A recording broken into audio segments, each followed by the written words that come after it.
introduction, I mentioned that there are three stages or three steps of our path, starting with the morality, sila, samadhi, and panya. These our path consists of these three things: morality, mental composure, and the panya, understanding. They actually mm, they are being fed mutually. The sila helps samadhi, samadhi helps panya, and on the other hand, panya, wisdom helps samadhi, and samadhi helps, the wisdom helps sila. Um, so now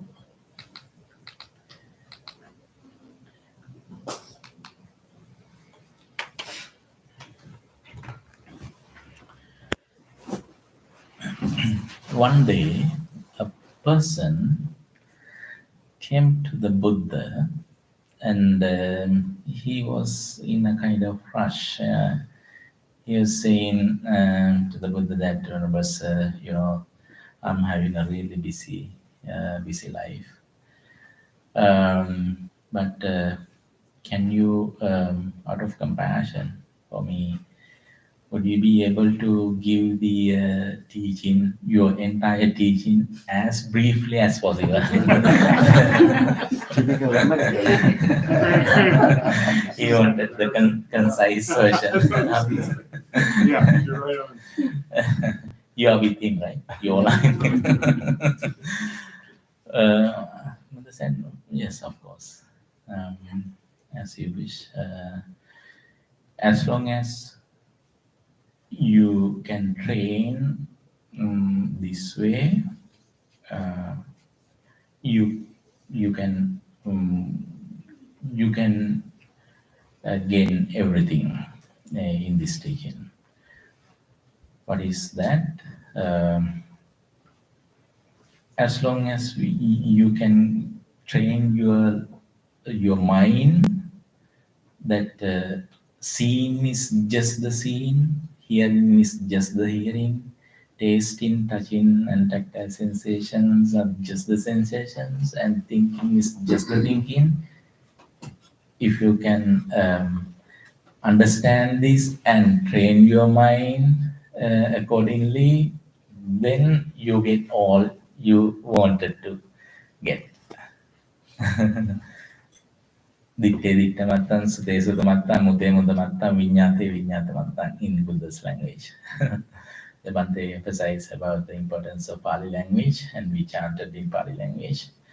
And I hope Pali language is I would say, one of the purest languages, because in other languages you see both good and bad. But by teaching Pali language to your kids, you can tell him or her, you can read anything written in this language. No taboo. So everything has to do with compassion, kindness, loving kindness, understanding, panya, and meditation, spirituality, and all that. Language is beautiful. It's beautiful language. That's why I think we still preserve Buddhism in Pali language. So in Pali language, sute sutta mattang, mute mute mattang, and vinyata vinyata mattang. In the end, this is all we have to know. And on another occasion, a group of monks came to the Buddha and said the same thing, but in different way. They said to the Buddha, Venerable sir, we have no guarantee that we are going to meet you again. I mean, who knows? In that case, would you be able to teach us everything, so we don't have to return back? Then he said, of course, I will teach you everything. This is found in the Sutta, in the Samyutta Nikaya, in the connected discourses. You can see in the Sutta, Buddha taught everything. Mhm. I hope it is important that we are having this one day long retreat. So I'm here for one day. Better to give everything.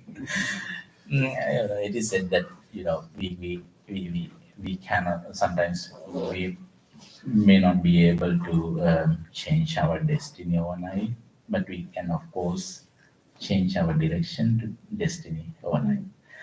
So at least if we can get a kind of idea, like the clue, like in the end, what we had to do, and some clue about the direction, then our meditation becomes self-guided. Bhantes have then less words. Mm. You can practice on your own once we understand this everything. Everything, what the Buddha taught in this everything sutta, in the sense, everything is nothing but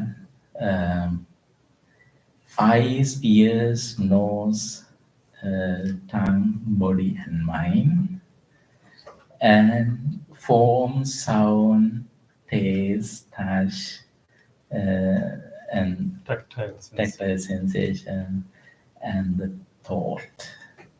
These 12. And further, he said that these 12 is everything. If anyone were to talk about anything beyond these 12, he cannot make any sense out of it. Can you really imagine or think about anything beyond these 12? We can further confine it to 6. Form, visual forms, sound, taste, tactile sensation, smell, and thoughts. Can you think of anything other than these 6?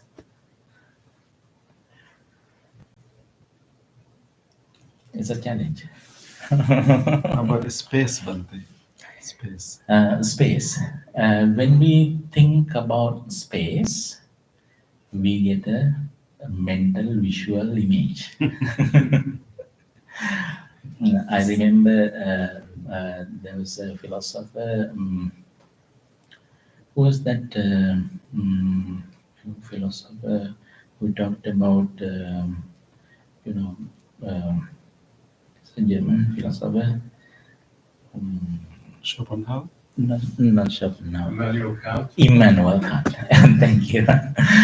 Immanuel Kant, he said that when he had talked about a posteriori categories, he mentioned the space is a posteriori. It comes before our experience.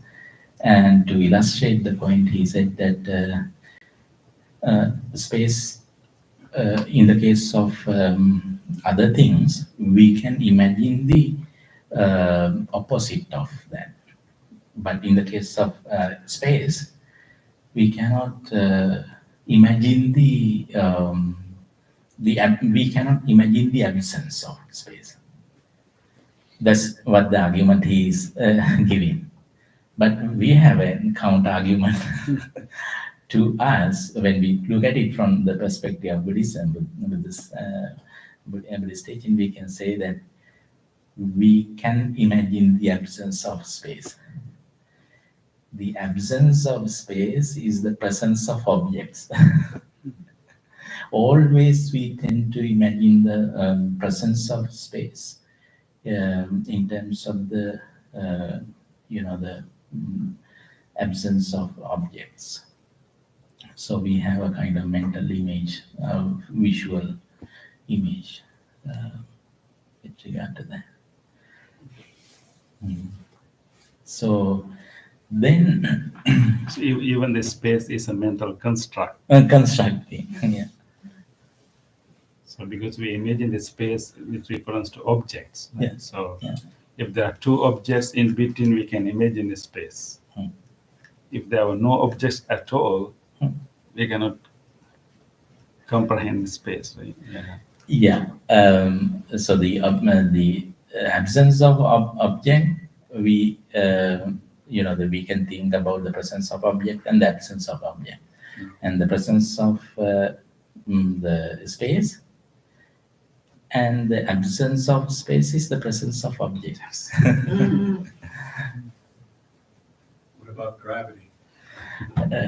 Well, gravity again, we are referring to gravity mentally, and we are referring to the occurrences, and we use what you call that knowledge, inferential knowledge. We infer, we use the inferential knowledge to verify the gravity of something is falling down. Always we had to refer to, infer into the things happening to explain the existence of gravity.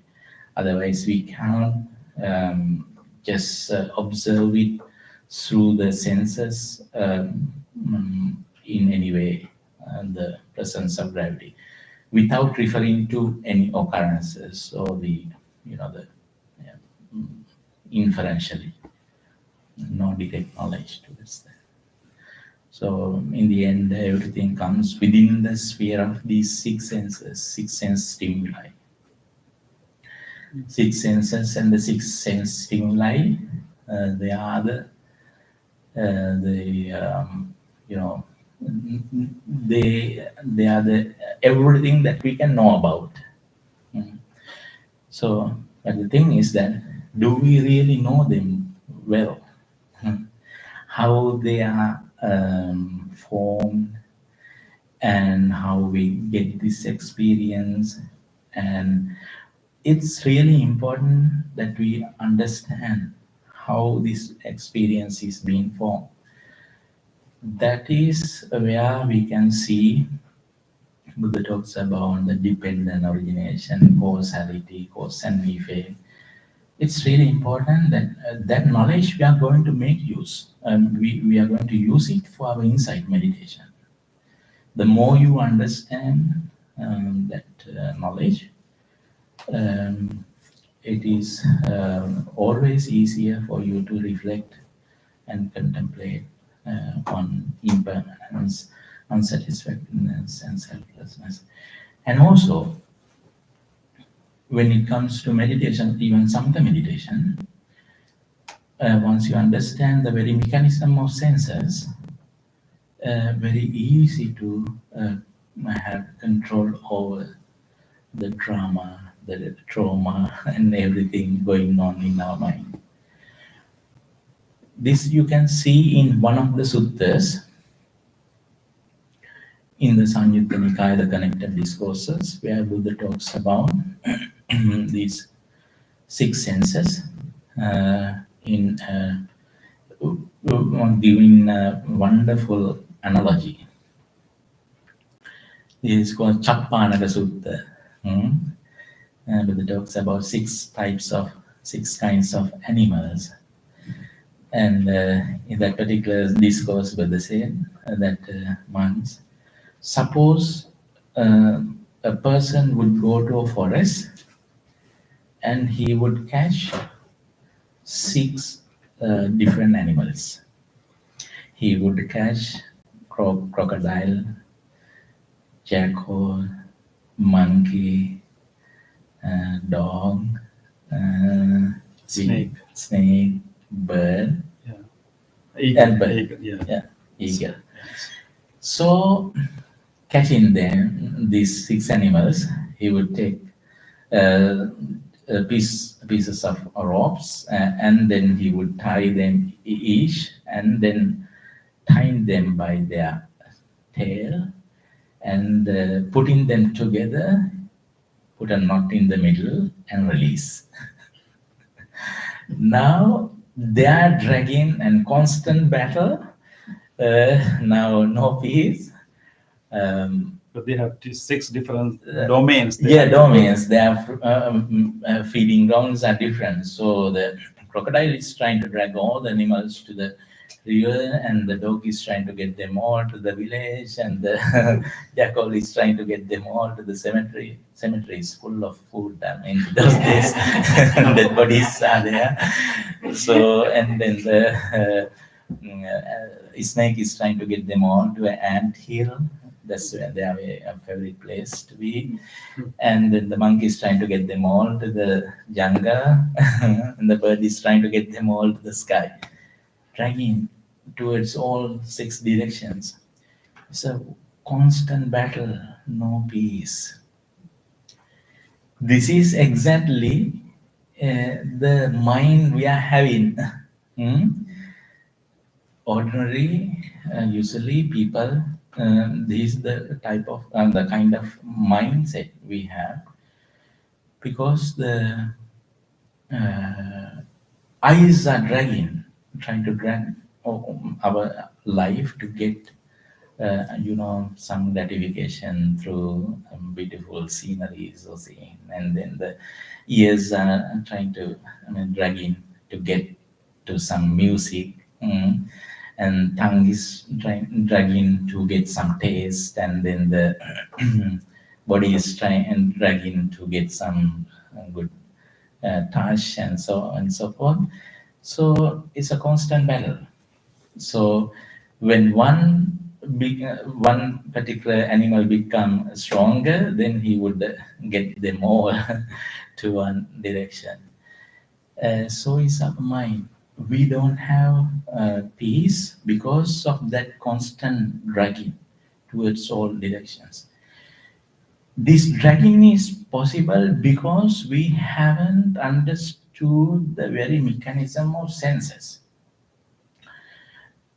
If we understand that scene is just the scene, we are able to limit scene to the limit itself, the scene to the itself. We don't attach other things to the scene. So it's a great thing that we understand the mechanism of these senses, and the mechanism of experience. Then it helps us when we practice meditation. And in the same sutta, again, Buddha said, what if that person get them all by another very strong rope and try to wrap it around a very strong force? Still, they will continue to drag, but they get exhausted, tired. Uh-huh. There comes a time they surrender. The same thing can be done with the mindfulness establishing. You need to, by establishing mindfulness here, we can see only when we establish mindfulness here around nose area, around lips area, once we maintain that mindfulness all the time, then we can observe this drama. Then we can have a control over that. So this is what is stress all about. We interpret stress in different ways, but in the end, stress is what? Stress is this constant dragging. And we are not in the moment to accept what is really happening. This is why we say that stress is the tension between what we want to happen and what is happening. What is happening is something, and what we want to happen is something else. Then there is a constant, the confront, and then the tension. Then it creates stress. So to reduce stress, overcome stress, the best way, the successful way, is to know the mechanism of the senses, how these senses are functioning. I hope Bhante can add to that. You can ask Yeah, that question. as you have any questions. Yes. The 6 animals you talked about, is that in any relation to the wheel of life with the different realms? Is it totally different, or is it kind of like the same Right. idea a little bit, or am I way off?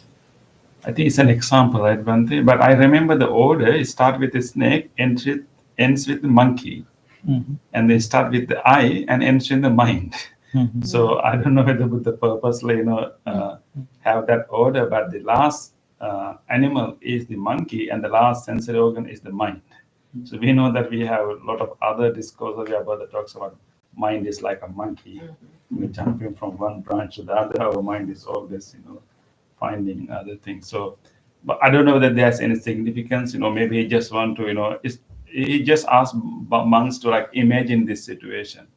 Like mainly, I think he want to point out, 6 different animals have 6 different domains they like to go, and our senses are fighting with each other to drag our attention to 6 different places. We are being dragged to all different directions throughout the day. So by translating, the monkey is parallel to the mind.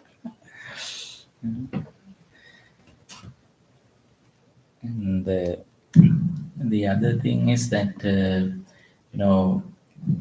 we have the tendency to relate other experiences with one other experiences.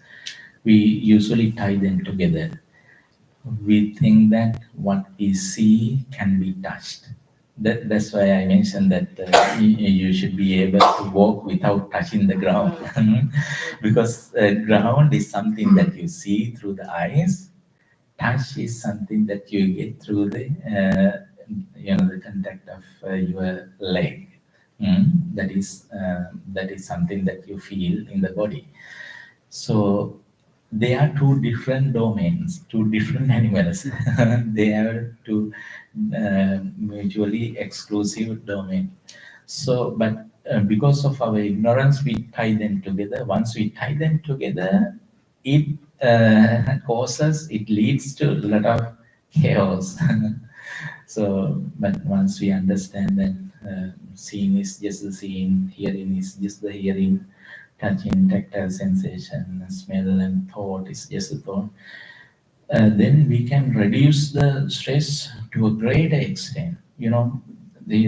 Why we mentioned even in the morning that when the mental drama is going on, if we can confine them to thought themselves, the thought is just the thought, and as in the simile I gave, the analogy, like the painting, I mentioned that the painting, they hardly appear to be a painting. I mean, the paint and the ink and the paper, they always appear to be something, objects and the people, figures and flowers and environment and sky. So then we can get lost in the painting. So, but when we draw our attention to the basic elements of the painting, so we can stay without getting distracted by the diversity.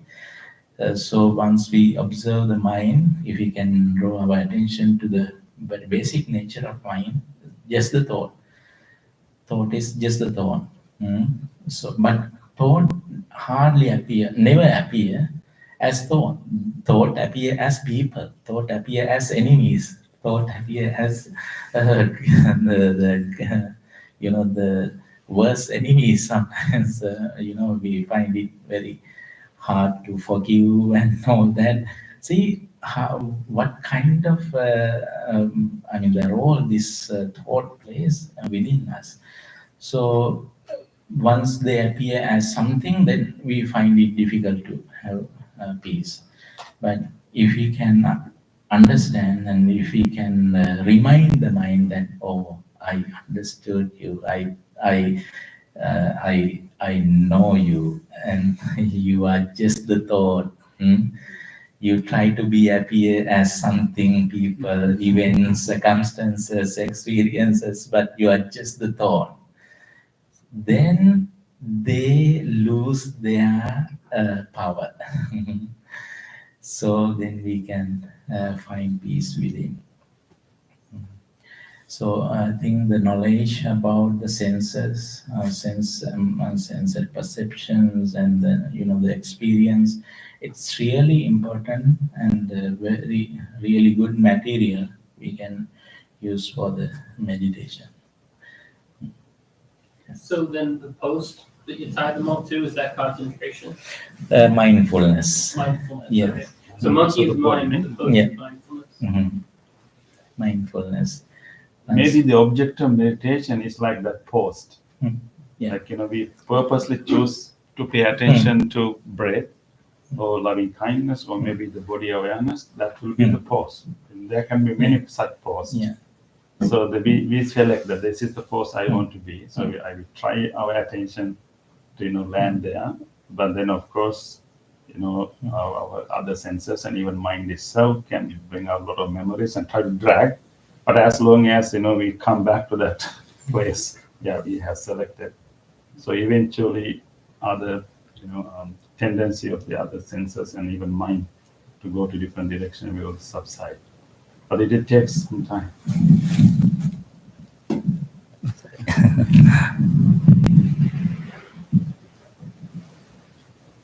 So the mind part for me is easy to get. Like if I think, oh, people don't like me because of the way I wear my hair or whatever.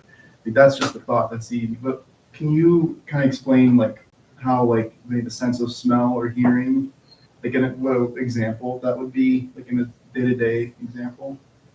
Like how that would come into play. So like the monkey mind part, I can understand that easily.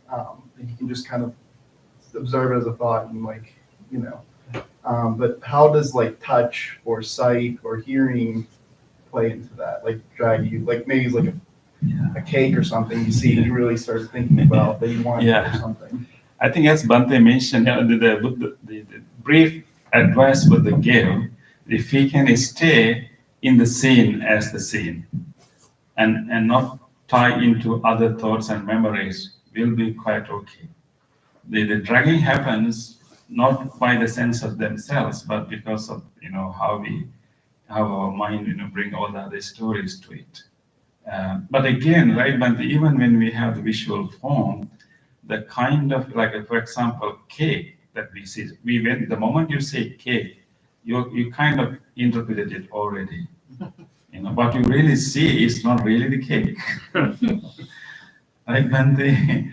So the moment we interpreted it cake, we already bring other things. Then we can have craving. Even without seeing, now we can have craving about the cake. But don't worry, we have one cake in the refreshment. So just when the term cake can already bring an image in our mind already, right? You already have image. You already have that idea of taste. You already have the idea of how it if you touch, how it touch like. All others aspects of experience already appeared in our mind. So it is already right here. So even a cake in front of us, are we sure that we are actually seeing the cake right in front of us, or are we generating the cake that we have in our mind? Even right now we have it without the cake. When there's a real cake in front of us, we don't really see that, whatever that object. We just bring our already existing cake and then project into that whatever in front of us. That's what makes challenging problem, right? Yeah. You cannot have a cake and eat the cake.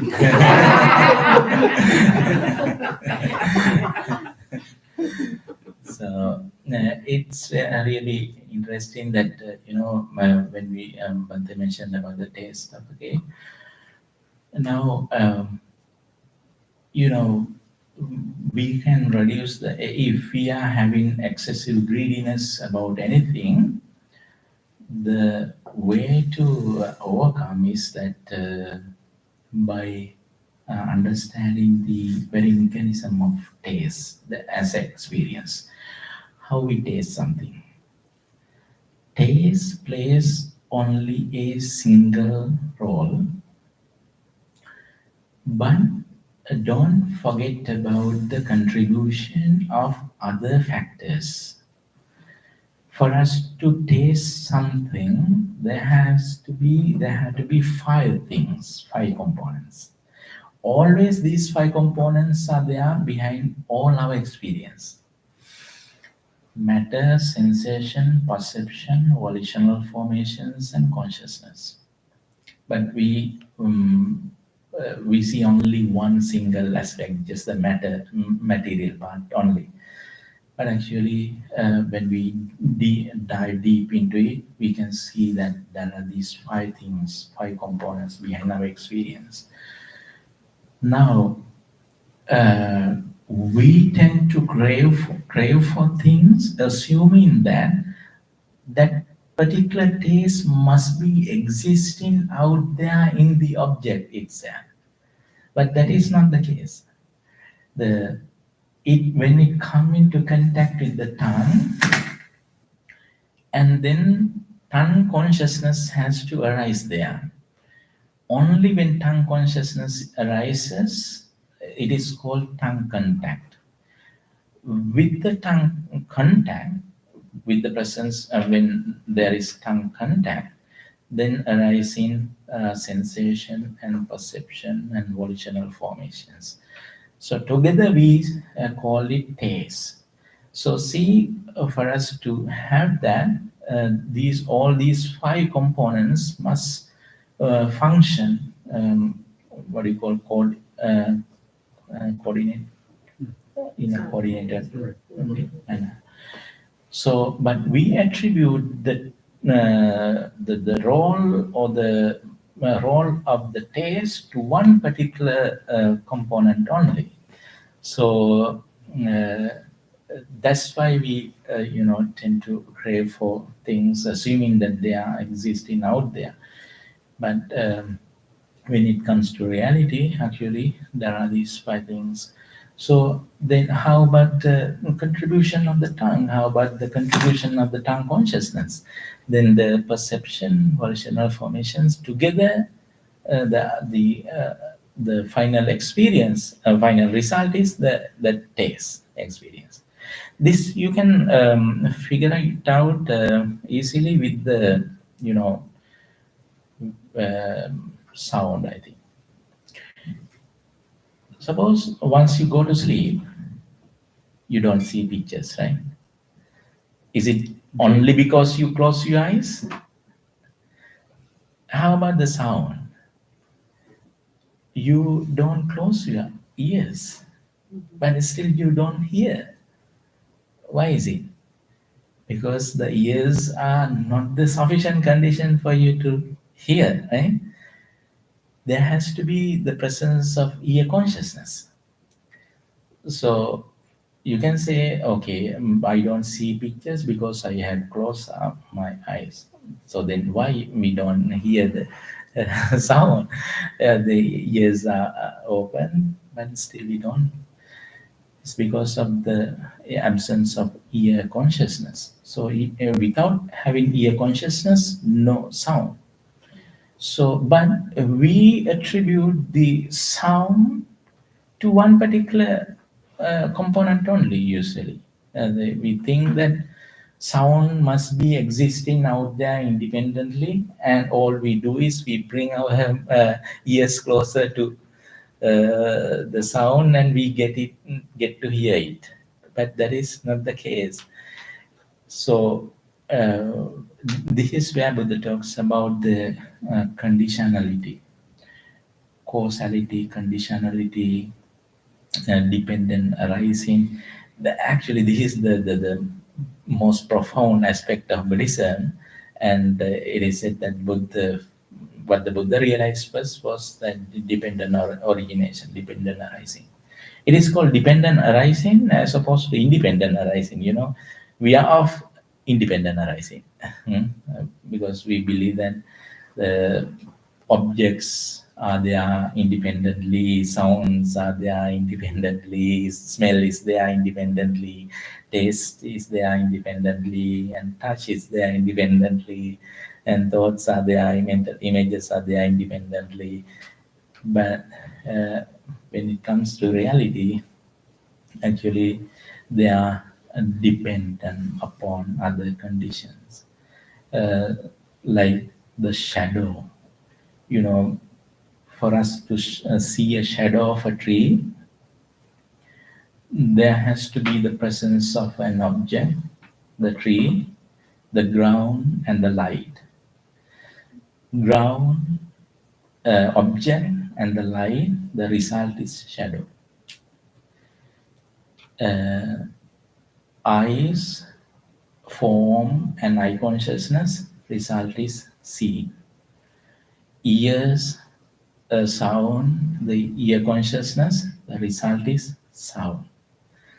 The tongue, taste, and the tongue consciousness, the result is taste. Body, and then the tactile sensation, and the bodily consciousness, the result is touch. Mind, thought, and the mind consciousness, the result is thought. Mental image and the mind, and the mind consciousness, the result is thought. So, but if we don't acknowledge that reality, then we assume that though they are independent, they are independently existing. This is why we say that even Buddha said that the notion of existence is an extreme. Notion of non-existence is also another extreme. By avoiding these two notions of existence, Buddha always give the teaching following the middle path. It's like in the given example, we are not supposed to say shadow is, because with the breakup of any of those conditions, shadow cease to exist. Nor are we supposed to say shadow is not, because with the presence of any of those conditions, it comes into being. Asmin sati idang hoti, asmin asati idang nahoti, and so forth. Buddha mentioned that whole dependent origination, how this very process is happening. So if we can understand that seeing, hearing, touching, tactile sensation, taste, and all that, independently arisen phenomenon, then we can reduce greed, hatred, and delusion to a great extent, because we know that they are not independently, they were causally conditioned thing. So then the tendency we have to hold on to things permanently, then that tendency is going to be gone, because we know that nothing is there that we can hold on to permanently, strongly. And we understand that it is unwise for us to hold on to things permanently, because there is nothing that we can hold on to permanently, independent things. They are like the shadow.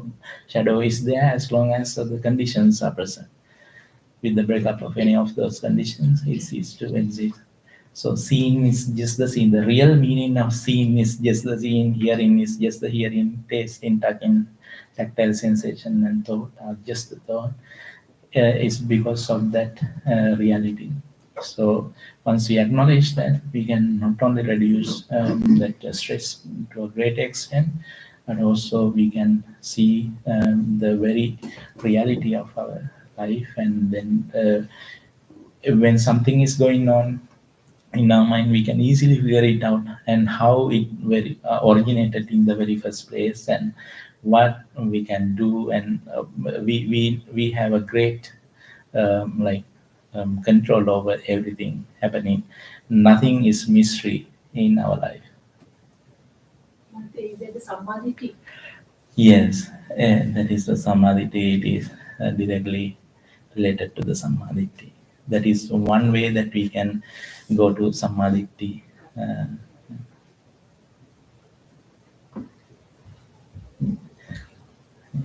Yes, I'm just a little curious, about the five aggregates that you talked about, the body, the sensation, perception, so forth.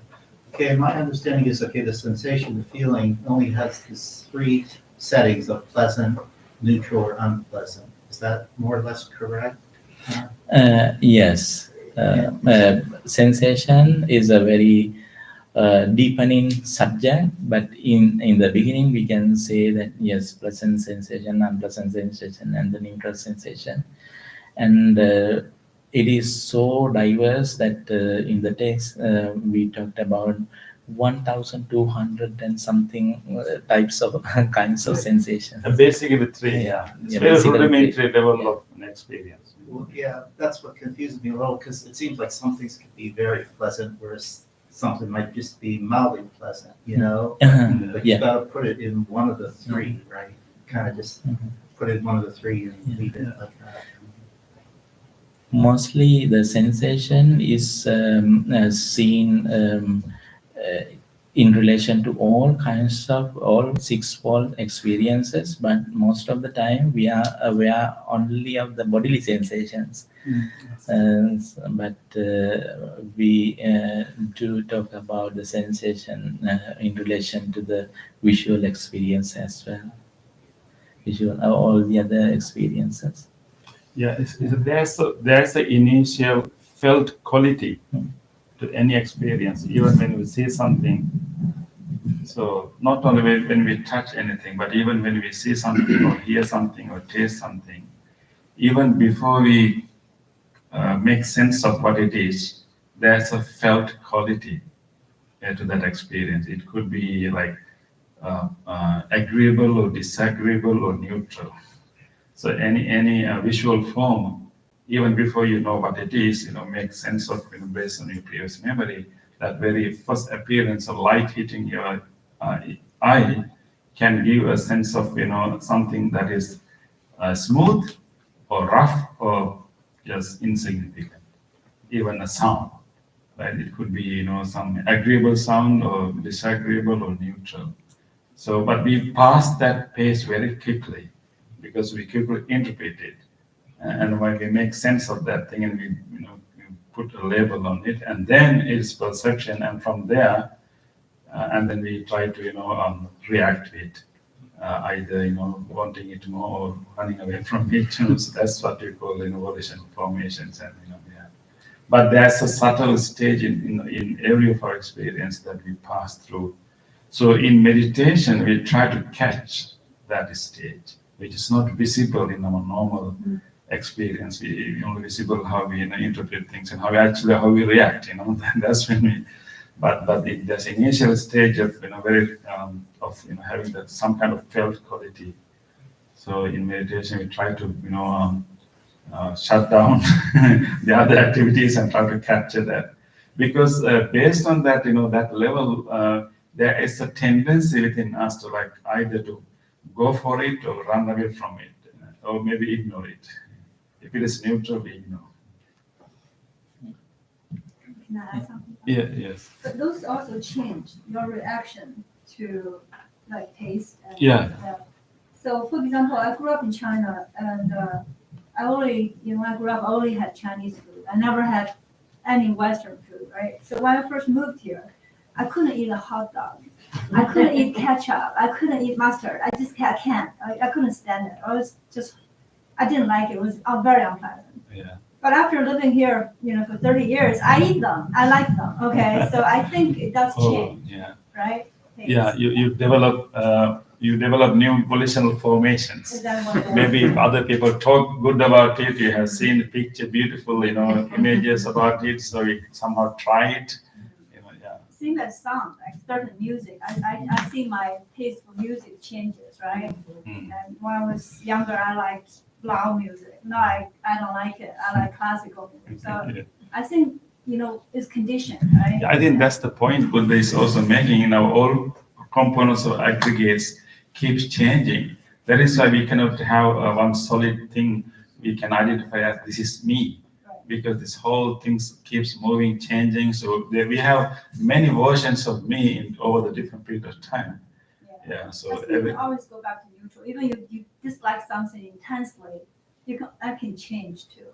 exactly. Yeah. Or you're very attached to something, you love it, you you can also change language. Yes, right? exactly. So, yeah. The meditation is the learning the techniques to it. Right, yeah. So,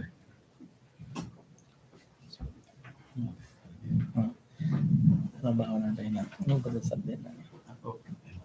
pada hitagan dia. Padahal- Well, at the end. Oh. Pada hitagan Oh. dia. I think now is enough talking. Now it's time to like really experience, what we just discussed. Can we really, see, whatever we discuss is actually what is happening within us. And even when we think about, try to be in the rudimentary level of experience, it's not that easy. What we are talking is a real big transformation. But even when we realize that whatever experiencing is actually not really out there, it's more like a co-creation with the rudimentary data, and then we impose our labels and our images, and then we create that experience. So we come to know that whatever I'm experiencing, whatever I'm liking, it's not really out there, but it is a co-creation. And whatever I dislike, it's not really out there, it's also co-creation. So when you realize that, as Bhante mentioned, it becomes much easier for us to release whatever attachment and also release whatever tension we may have. But even after understanding that, it takes a while for us to gradually move to that level. But even we understand that, we just have to come back to the world and live like, as if these things are, existing, when we have to use the language, you have to communicate with others. So even the fully enlightened beings will still, talk about cakes. But they know that they are hollow, they are not that serious, but they still like live the life as a play. They live the life as a play, not as serious as. So that's the kind of state that even enlightened people will still use those concepts, but they know exactly what is happening. But still they will communicate. They will go for a birthday party, but they will not be fooled by it. So that's our goal. But we don't expect anyone to raise their. We are also as teachers, we are also trying to go close and close to that stage. But the closer we become, the easier our life becomes. Less stressful our life becomes, and more space for compassion, more space for love and kindness to everyone else. Okay, Bhante. So get them to Have some practice some. Yeah. Yes. If you want to change, maybe you can just stand up yes, for a and moment. then relax and Do some standing meditation. yeah, standing meditation. That's good. And you can stretch.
our mind has no limits.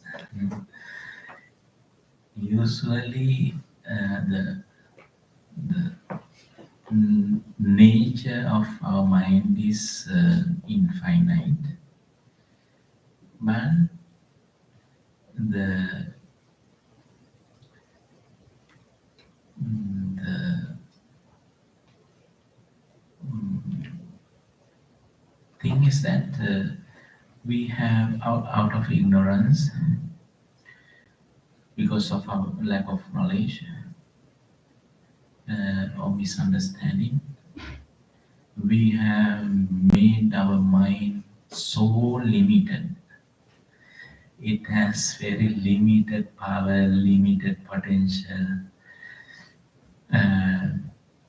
But if we can leave the mind limitlessly, that is the best thing that we can do to our life. To help us make our mind limitless, we have 4 meditations for that. They are called infinite meditations. Appamanya Chetasikas, infinite consciousnesses. How we make our mind limited, shrink. One reason is because of our anger, jealousy, greed, hatred, and delusion. We make our mind very weak and limited. Then we keep our mind very close. Then no use of our mind. It's like,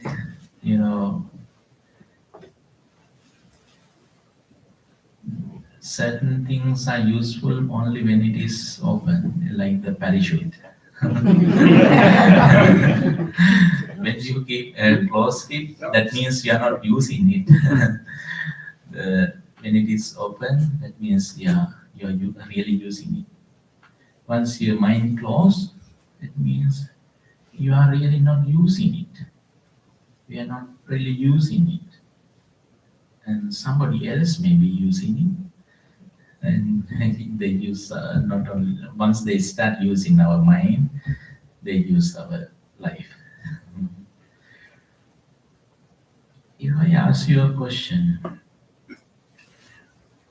you may have identified certain people in your life as bad people.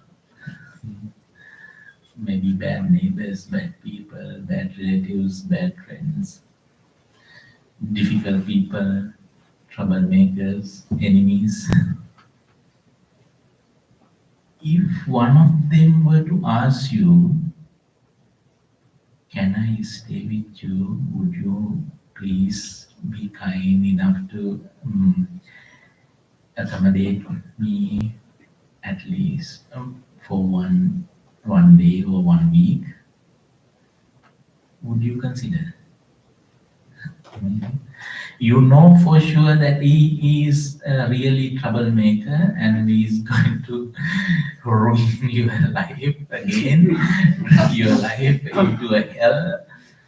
But here again, he is asking the permission to stay with you for 1 week. Suppose you are living in a wonderful neighborhood and you know that everybody, neighbors they are very peaceful and they won't tolerate having this kind of troublemaker in this particular neighborhood, and it's going to give a really bad negative impression on you too. So you are thinking, man, you are not ready to do that considering the value of your life, considering the importance of your the neighborhood and then your reputation and all that, and you are not going to accommodate uh, him at your house, but you have already accommodated in your mind. They are living in your mind. So how unwise it is for us to let them live in our mind all the time.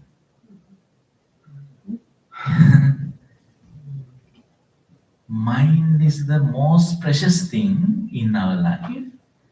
Mind is the forerunner of all deeds. Mind made ade, manopubangama dhamma. And so mind is chief. But you have given him the most precious thing in your life, even sometimes without permission, without asking permission. You are being so generous that you are given them the chance to live with you all the time, 24/7 in your mind.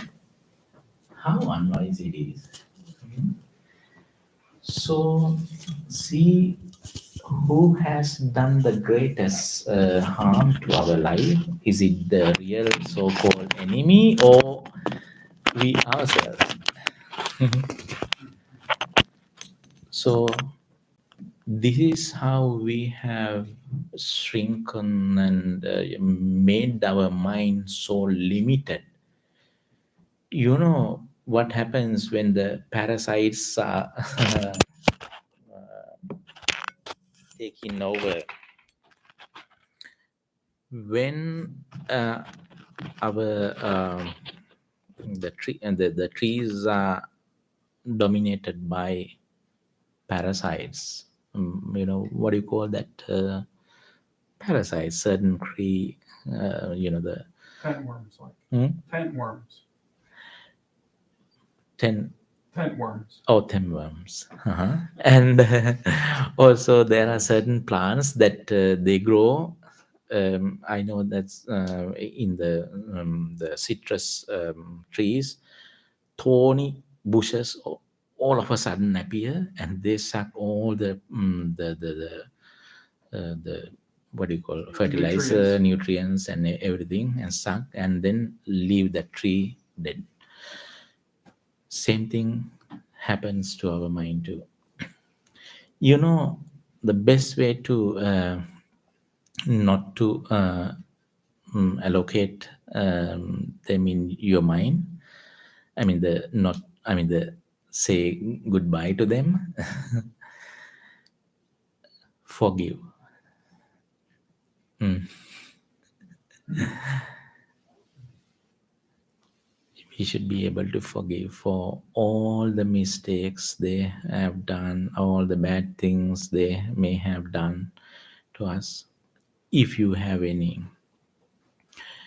Sometimes we are being judgmental about others, and so then we pick and accumulate certain very minute thing, and then they grow within us, but we haven't realized the fact that they are sucking all our energy, all our drain all our energy and everything, and live our life almost lifeless.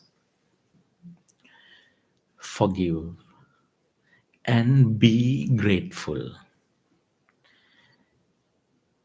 So this is the foundation for the first meditation, the loving kindness meditation that we are about to practice. This is the preparation of our mind for that. Otherwise, no matter how long we keep repeating, may I be well, may others be well, may my enemies be well, happy and peaceful, they don't work. Because mentally, spiritually, genuinely, our heart is not ready for that. Only the verbal recitations. But we have to be genuine, honest, and genuine to ourselves, to the heart. Then wholeheartedly, genuinely, I'm going to let it go. I'm going to forgive, forget, and be grateful.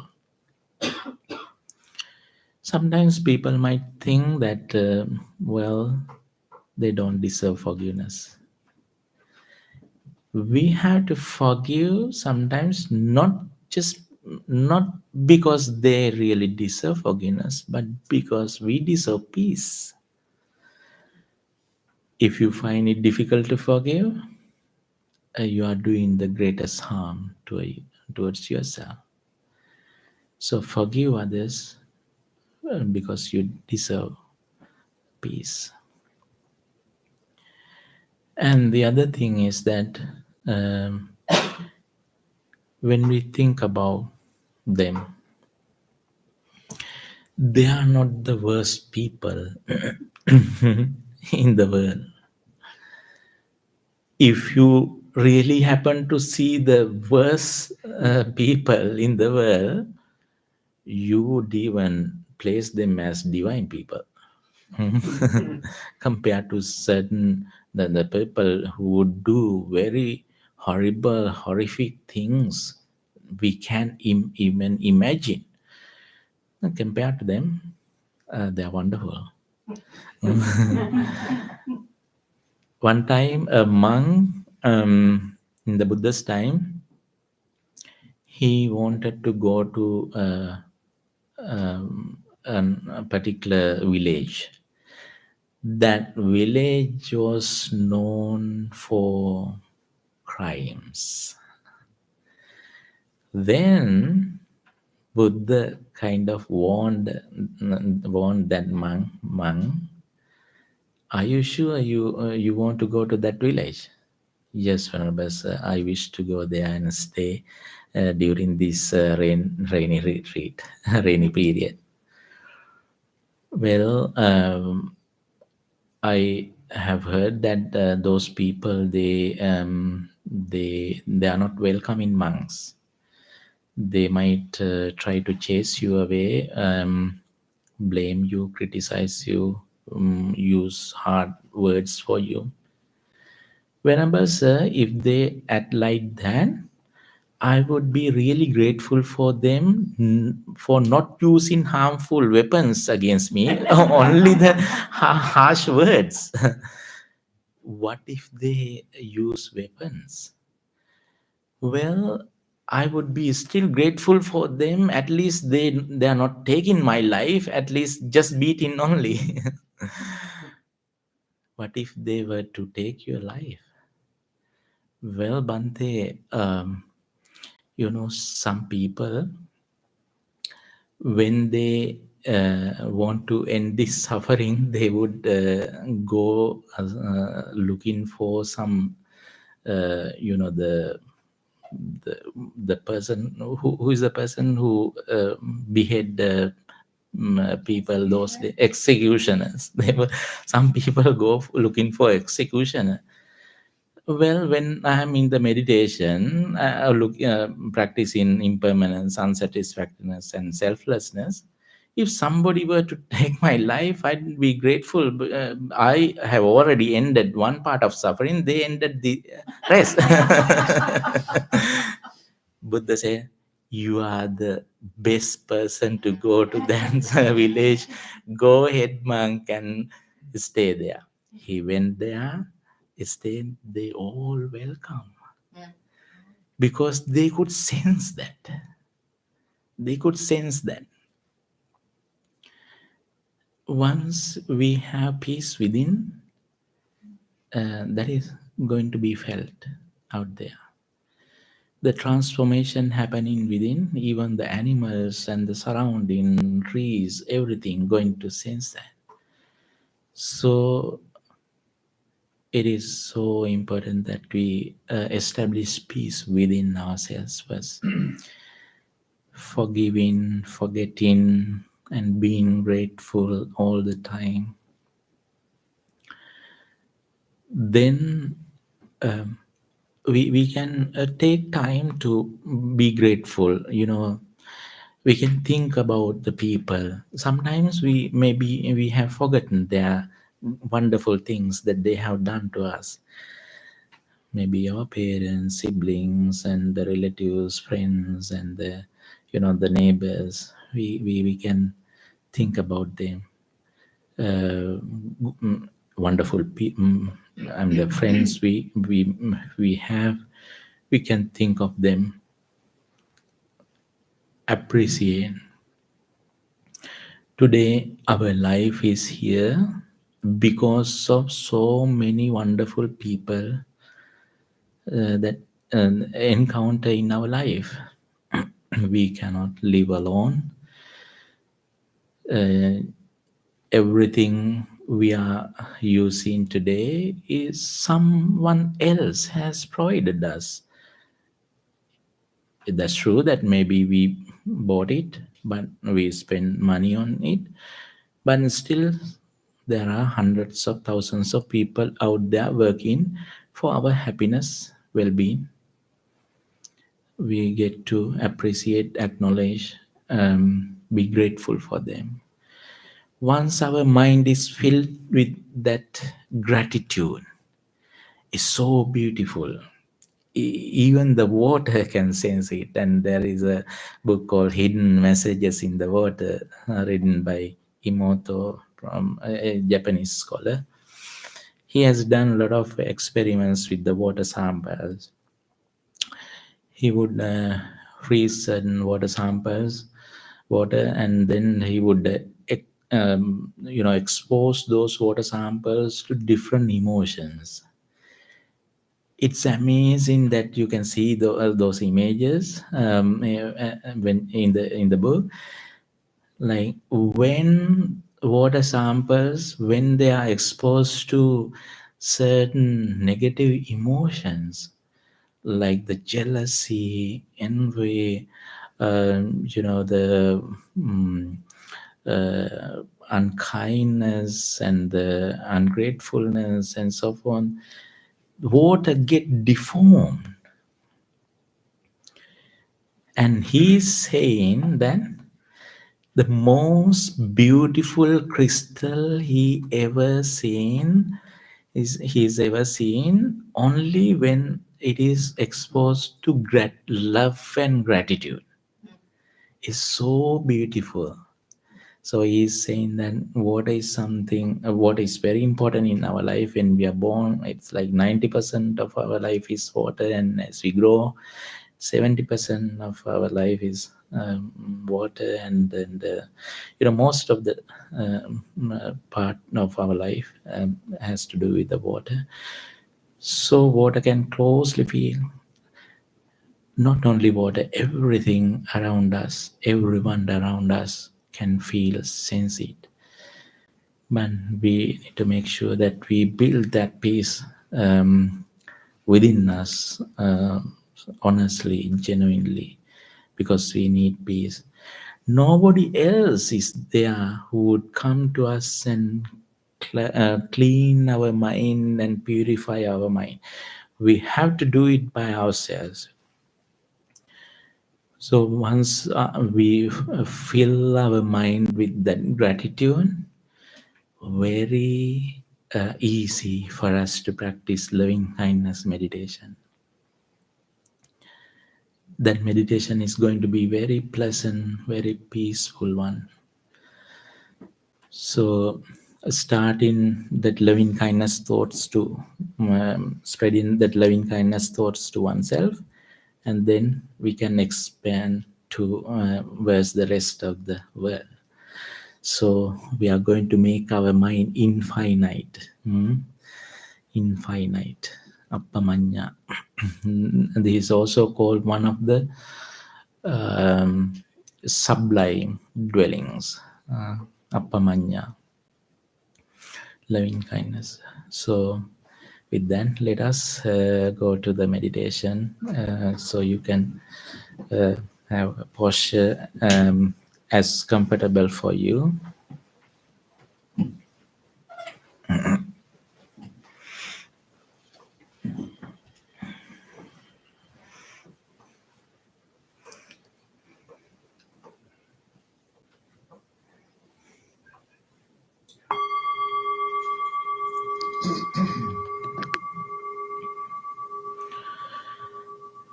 You can say to yourself mentally these meditation utterances, meditation thoughts.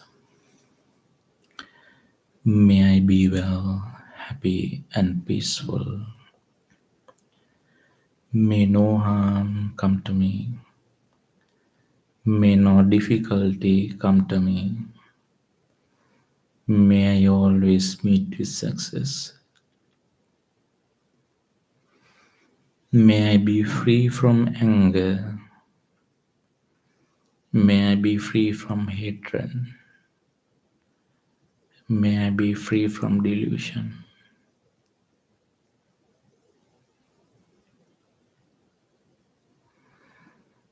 May all those who are present here today be well, happy, and peaceful. May no harm come to you. May no difficulty come to you. May you always meet with success. May you be free from anger. May you be free from hatred. May you be free from delusion.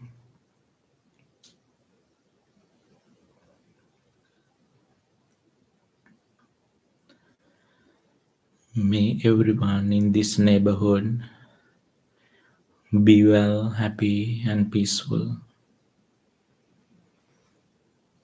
May no harm come to them. May no difficulty come to them. May they always meet with success. May they be free from anger. May they be free from hatred. May they be free from ignorance.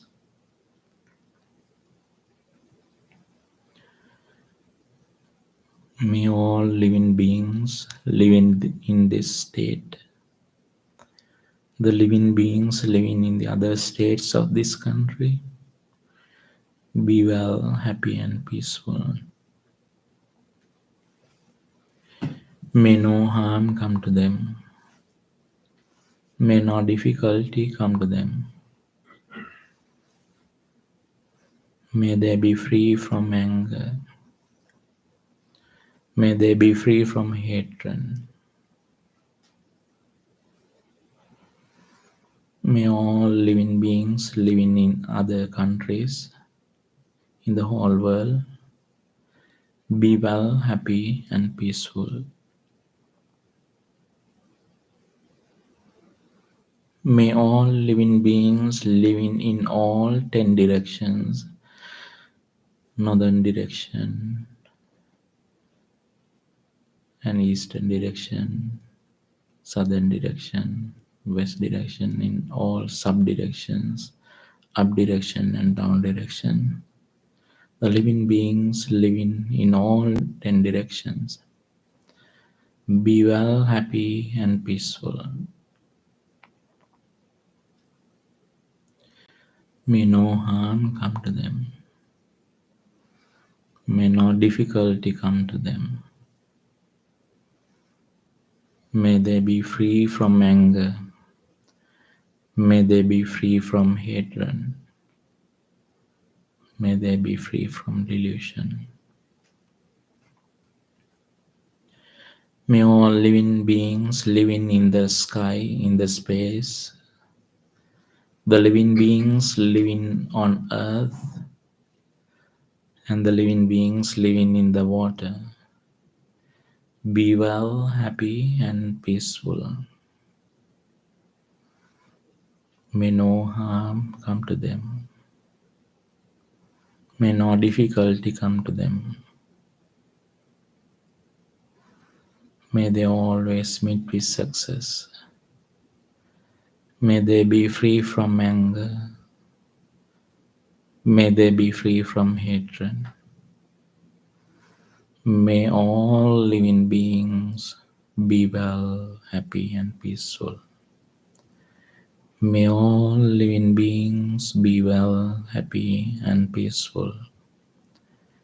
May all living beings be well, happy, and peaceful. May all living beings be well, happy, and peaceful. Sabbe satta bhavantu sukhitatta. Sabbe satta bhavantu sukhitatta.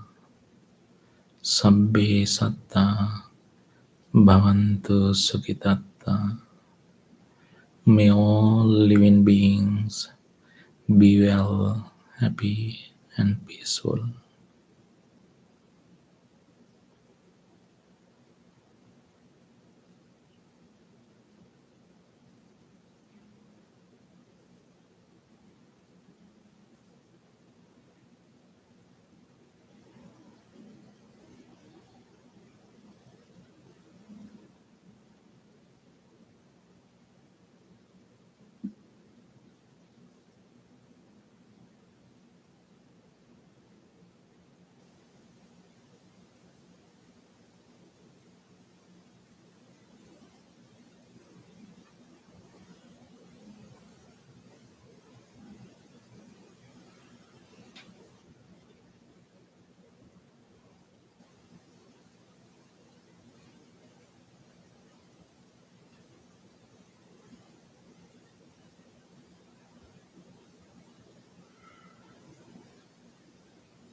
Sadhu, sadhu, sadhu. Okay, now you have a tea break. So go ahead and take some rest with tea and come back in 15 minutes.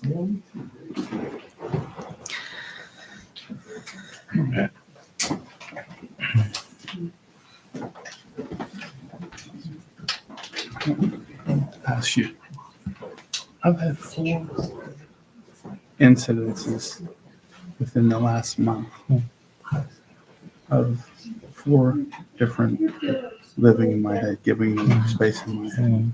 And I've had past things like this. But just within this month. But there's monetary money involved in it. And it's hard to, with a monetary value, to dismiss.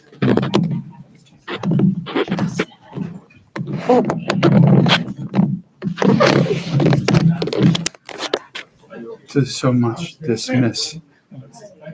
You know, I've had, and one, you know, just was for $650. One was for $200. One for $926, and one is for $275. So it's quite a bit of dollars. So reclaimed 200 of it. It was a price match thing. One, I've had, I have a friend who's an attorney, press on with filing charges. Another one was fully reimbursed. So I've taken actions, and that's been the only way to but this is the first time I've really heard, like, if that same man in my backyard were to ask me to live with him, and I would say no, but he's already been lit through actions of his that he's done to my property damage, and I've you know, but so when it gets to be a monetary thing, it's hard to get that and give some type of, you know, to get it away. So there's only certain steps you can take, but it's the only thing I can do. Yeah, it's hard, man. I mean, my wife, right here, she teaches mindfulness through Chatham University. She's taught mindfulness, and she teaches it, and she teaches a final test for occupational therapy, and it's don't let those questions live in your head, you know. So she says that, you know, she's told me that I've hearing it from you say not to let them live in your head, which is the big one. And so that's going to help me massively. But is with that monetary value, is the only thing that bothers me. Yeah. Absolutely. It's, of course, we had to take actions against that. It's unruly. It's,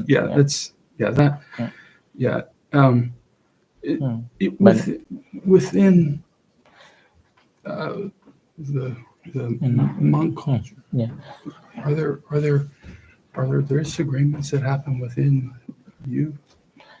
Well, we usually look at